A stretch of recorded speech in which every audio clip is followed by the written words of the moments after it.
What if I told you one champ could turn enemy shields into your strength and dominate the dragon lane? Welcome to Wild Rift, where Zeri just shocked this Kaisa, Lux, and Poppy comp with Yumi's help. I'm Bill from RGD Gaming, and today we're diving into why Zeri is one of the best dragon lane champions right now, with a perfect game breakdown, my full build, and tips to carry your games. Stick around, this one's electrifying. Hit that like button and let's zap into it. Dragon Lane is all about versatility. Champs who can farm safely, scale hard, and outplay tough matchups. Kaisa, Jinx, Lucian, those are meta staples, but Zeri, she's a hidden gem, climbing the tier list, especially with supports like Yumi. And why is that? She can steal shields, jump through walls, slow the enemy, and do tons of damage to the enemy, even in teamfights. In this game, I saw Lux and Kaisa were locked in, shield heavy champions, and then Yumi got picked for my side.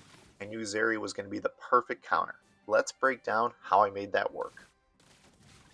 Here's the setup. I am a Zeri with a Yumi on my back. Then they have support Lux, Poppy in the jungle, and Kaisa as ADC. Their comp screams shields. Between Lux's W, Kaisa's ult, and even Poppy's passive. Yumi's shields and heals were my ticket to abuse Zeri's first ability. My build? Here it is. Let me break it down for you. I start with Gluttonous Greaves. That way I can heal myself and get the vamp from those. My first full item is Immortal Shield Bow. It gives me attack damage, attack speed, critical damage, and physical vamp, and then also gives me a passive shield as well. Next I go Runan's Hurricane, which gives me the area of effect, so with Zeri's bolts I can shoot them in 3 different directions all at once, plus attack speed. Third item is Mortal Reminder. It gives me anti-heal, that way I can slow down anybody's lifesteal, and also shreds armor. My next item is either going to be Maw of Malmortius or Bloodthirster, depending on how AP heavy or magic damage heavy the enemy comp is. If they have a lot of magic damage, I will go Maw of Malmortius, that way I can defend against that magic damage. If they are not or they're split, then I'll go Bloodthirster, that way I can get a shield from the Bloodthirster and also increase my vamp, and critical damage and attack damage of course. Runes are going to be Lethal Temple for attack speed, Brutal for early trading power, Coup de Grace for execute damage, Alacrity gives me attack speed, and Bone Plating to survive the early laning phase. Summoner spells, Flash for outplays, and then Exhaust to shut down Kaisa's all-ins. This build is all about scaling safely and stealing shields to become unstoppable. Let's really dive into gameplay, and I'll unpack 5 tips to help you dominate with Zeri. Watch this footage for my match and steal these tricks for your games. The early game, farm and poke with your first ability. So I am focusing on farming mostly, last hitting the enemy minions with my first ability when I have to. I use that as a secondary auto attack, especially with Zeri. You can't shoot through minions and you can't really pick the ones you want if they're behind them. So you have to use that first ability to farm, and then I'll poke as much as I can with that first ability as well. Then I'll use Yumi. He gives me bonus movement speed whenever he gives me a shield, so I'll use that to my advantage as well to dodge the enemy abilities. This laning phase was nothing special. It was farming, dodging, poking as I can, and all I'm waiting for is Lux really to make a mistake here. Kaisa's a little bit more tricky to get a hold of, but Lux does not have great mobility, and when she steps up this far and makes a mistake, I'm going to use my ultimate. Yumi uses his ultimate. She tries to get out of there with the flash, but she can't. The Kaisa actually comes pretty close to being able to win this fight. I think Yumi and I would have won if she would have stayed. But what we were waiting for the whole time we were farming there was Lux to do something like she did. And also, I do want my ultimate before I'm getting into fights. That way I can do that burst damage with my ultimate. And then also, it will target both of them at the same time. Technically, it just overlaps to the other champion, but I can do damage to both of them.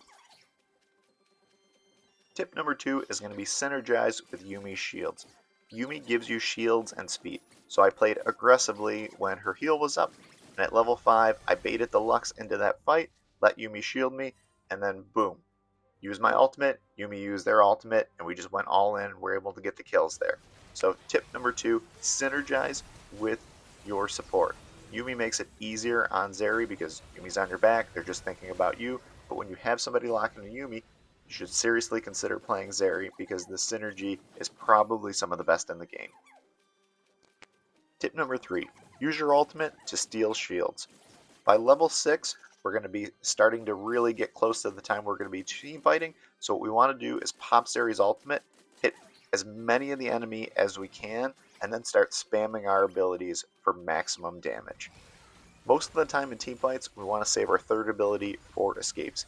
If we're cleaning up a fight, we can use that in order to dash in, and every so often that's going to be okay, but generally speaking, we're going to want to save that third ability early in team fights so we can dash away and make sure that the enemy doesn't kill us, but as we're cleaning up, if we saved it, we can also use it to jump walls and finish off the enemy that's trying to run away.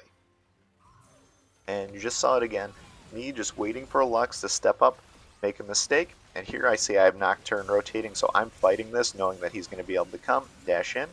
We're able to get another kill, and then Kai'Sa's in a tough spot. We're able to get our second ability through that tower and clean up the kills and get the tower, and that's right before Dragon spawn, so huge whiff on their part to take that fight and lose so poorly. Now they can't even defend Dragon. It's so bad that I'm able to steal the blue buff from the enemy very early in the game. Stealing a blue buff as Zeri with no mana at 10 minutes is not good for the enemy team. Tip number 4 is item spikes. With Zeri, you have to pay attention to her item spikes.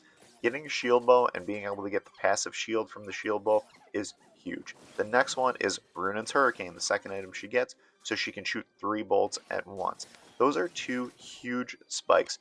The amount of damage she does increases exponentially with both of them. Also, her ability to defend herself, get out of hard spots, and be able to survive extra damage with the shield bow is also big.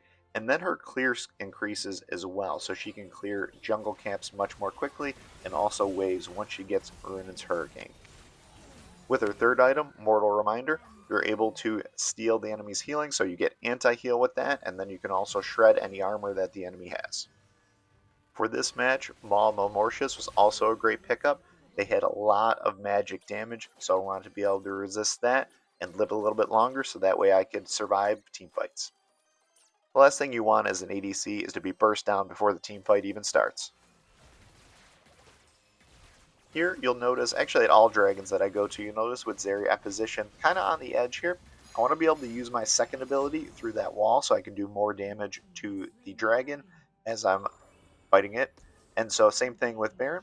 Here Poppy did a great job getting me out of the team fight, and so now I'm working to get back into it, and it looks like we're having pretty good success, and so you see me go over the wall aggressively, able to pop my ultimate, and boom, and then just start spamming my attacks and abilities, and we're able to get the triple kill. Very unfortunate for the enemy that the fight hadn't gone better for them before I got there, but they probably needed to recognize that if I was coming and the fight wasn't going well, they needed to just start running because they weren't going to win. So a little bit of a misstep on their part, but good ultimate by Poppy to get me out of there, because if I had been there for the whole fight, I think it would have been even worse for them. Tip number 5, late game position and carry. So late game, we want to make sure that we position in the spot that we're not getting blown up by the enemy team, where we can get into the fight, do damage. Our ultimate hits at least one of the enemy champions, and then we can also clean up the fight with our dashes. So Zeri can be very unforgiving. If you waste her third ability to try to get close into the team fight and then end up getting blown up, rather than using it defensively, it's going to be a huge mistake. So you want to always hold that third ability so you can jump in at the last minute like I did to get over the wall and clean up a couple of minutes ago. And then also, if you need to get out of the team fight, save that third ability for that. Zeri will be unforgiving in that way that if you waste her third ability. But if you save it, you'll have clutch team fights, you'll make great moves, and then also synergize that with her second ability through a wall for huge damage to the enemy. Steal the enemy shields, get that movement speed, and you can also kite and dodge, fight, and win huge team fights for your team and carry to victory. When you see the enemy lock in a Lux and a Kai'Sa in the Dragon Lane, and then your support locks in Yuumi or any champion that can consistently give you shields, you can lock in Zeri and have a much easier time at victory. The enemy's going to be giving you shields, your team is going to be giving you shields, and then you also get the passive movement speed. So you're going to be moving around quicker and with shields to be able to fight the enemy and have a big advantage and be able to take down the enemy and win games. If you made it this far and this video helped you, please like, comment, and subscribe to the channel. I appreciate it very much. Hopefully I see you on the Rift. GG.